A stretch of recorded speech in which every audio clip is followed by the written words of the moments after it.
The food that took over the world, from Chinese street food to global obsession. A bowl of ramen costs less than a coffee. You can buy it in prisons, in luxury restaurants, in vending machines, in convenience stores at 3 a.m. Billionaires eat it. College students survive on it. Entire countries are addicted to it. But here's the crazy part. Ramen was never supposed to become one of the most important foods on Earth, because ramen's history is actually built on war, starvation, black markets, and economic collapse. It's a story about people trying to survive, and one man became so obsessed with ending hunger that he accidentally created a food empire worth billions of dollars. Today, the world eats over 100 billion servings of instant noodles every single year. That's more than 270 million servings every single day, all from one simple bowl of noodles. So how did ramen go from illegal street food to Japan's national comfort meal, to one of the most consumed foods in human history? This is the history of ramen. Ramen wasn't Japanese. Most people think ramen was invented in Japan. It wasn't. The origins of ramen actually begin in China centuries ago. The word ramen itself comes from the Chinese term lamian, meaning pulled noodles. Chinese chefs would stretch dough by hand over and over until it transformed into long, thin noodles. It was fast, cheap, and filling, exactly the kind of food workers needed. During the late 1800s and early 1900s, thousands of Chinese immigrants moved into Japanese port cities like Yokohama, Kobe, and Nagasaki. These immigrants brought their food culture with them, including noodle soups served in rich broths with roasted pork and vegetables. At the time, Japan was rapidly modernizing during the Meiji era. Western influence was entering the country, cities were growing, and workers needed quick, affordable meals. Chinese noodle stalls became popular among laborers because the food was cheap and satisfying. But back then, nobody called it ramen. Most Japanese people call it shina soba, meaning Chinese noodles. And honestly, traditional Japanese cuisine at the time was very different. Meals were often lighter, smaller, and more delicate. Ramen felt heavier, richer, more aggressive in flavor. It stood out immediately. Slowly, Japanese chefs started adapting the recipe. They changed the broth, changed the noodles, changed the toppings. Without realizing it, Japan was creating a completely new food culture. Then World War II happened, and ramen's history became dark. Japan suffered catastrophic destruction during the war. Entire cities were bombed. Millions of people faced starvation. Food shortages became extreme. Rice, Japan's most important staple food, became incredibly scarce. People were desperate. After the war ended, the United States began sending massive amounts of wheat flour into Japan as aid. American officials wanted Japanese citizens to eat bread because wheat was cheap and widely available. But there was one problem. Japanese people didn't really want bread. They wanted noodles. That's when ramen exploded. Across Japan, illegal black market food stalls started appearing everywhere. These tiny ramen stands operated secretly, often late at night, serving bowls of hot noodles to exhausted workers and starving families. Technically, many of these stalls were illegal because the government heavily controlled food distribution after the war. But authorities often looked the other way because people were hungry.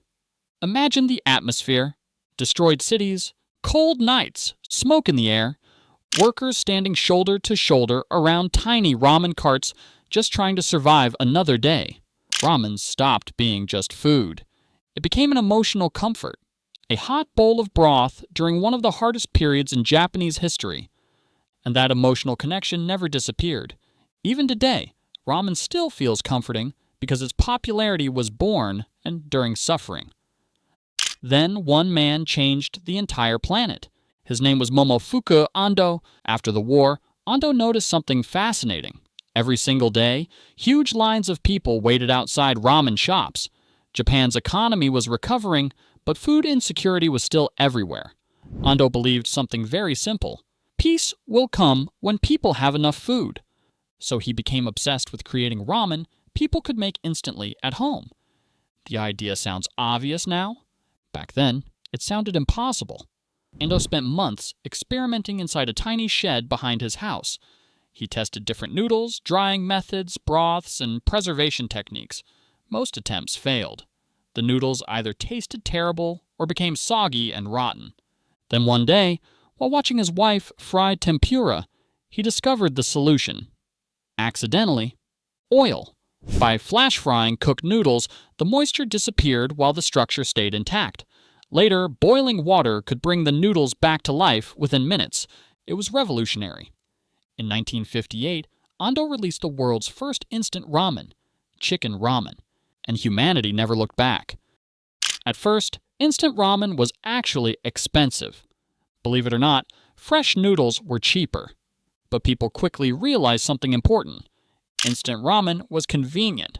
You didn't need a chef. You didn't need a restaurant. You barely even needed cooking skills. Just hot water. As Japan entered an economic boom during the 1960s, people worked longer hours and lived faster lives.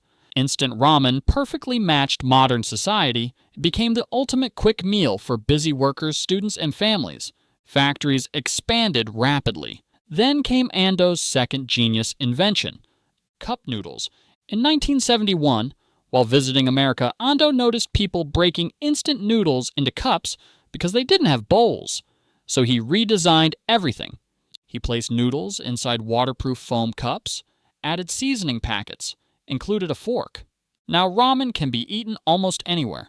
Offices, trains, schools, construction sites. Cup noodles became a global phenomenon almost instantly. And suddenly, ramen stopped being Japanese food. It became world food. This is what makes ramen different from the most famous foods.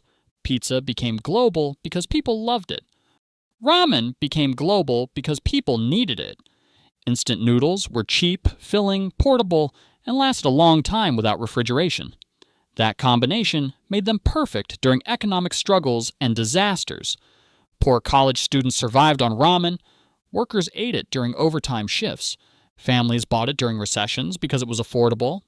Even prisons around the world started using instant ramen almost like currency.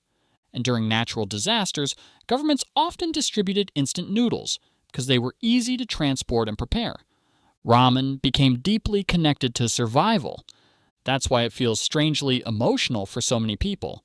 For some people, ramen reminds them of struggling financially. For others, it reminds them of childhood, late-night studying, tiny apartments, hard times. A simple bowl of noodles somehow became comfort itself. But while instant ramen spread globally, traditional ramen inside Japan evolved into something completely different, an obsession. By the 1980s and 1990s, ramen chefs became almost like master craftsmen. Some restaurants spent decades perfecting a single broth recipe. And ramen broth is no joke. Certain shops boil pork bones for over 18 hours straight just to create tonkotsu broth. Others carefully balance fish stock, soy sauce, garlic oil, chicken fat, and dozens of hidden ingredients. Every region in Japan started developing its own ramen identity.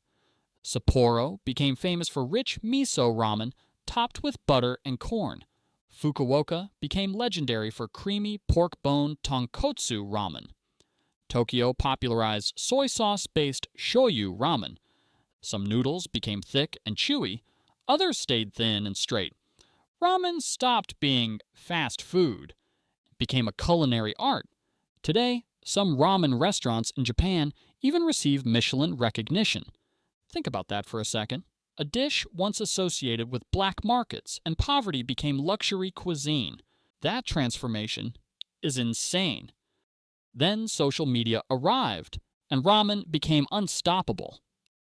Anime helped popularize Japanese food culture worldwide.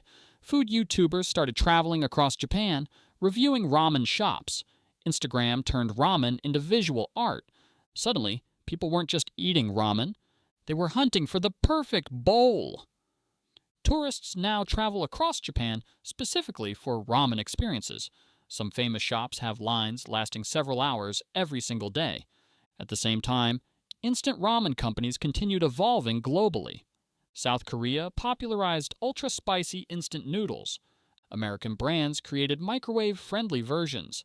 Luxury brands experimented with truffle oil, Wagyu beef, lobster broth, and smoked duck toppings. Ramen now exists at every level of society. You can buy it for $1 or $100, and somehow both versions still feel authentic. The story of ramen isn't really about noodles, it's about survival. A Chinese working-class meal entered Japan. War transformed it into comfort food, and one inventor turned it into one of the most important foods on Earth. Ramen survived bombings, economic collapse, globalization, internet culture. And after everything, people still crave it at midnight when life feels messy. Maybe that's the reason ramen became timeless, because deep down, ramen was never just food. It was warmth during difficult times. And sometimes, that's exactly what people need most.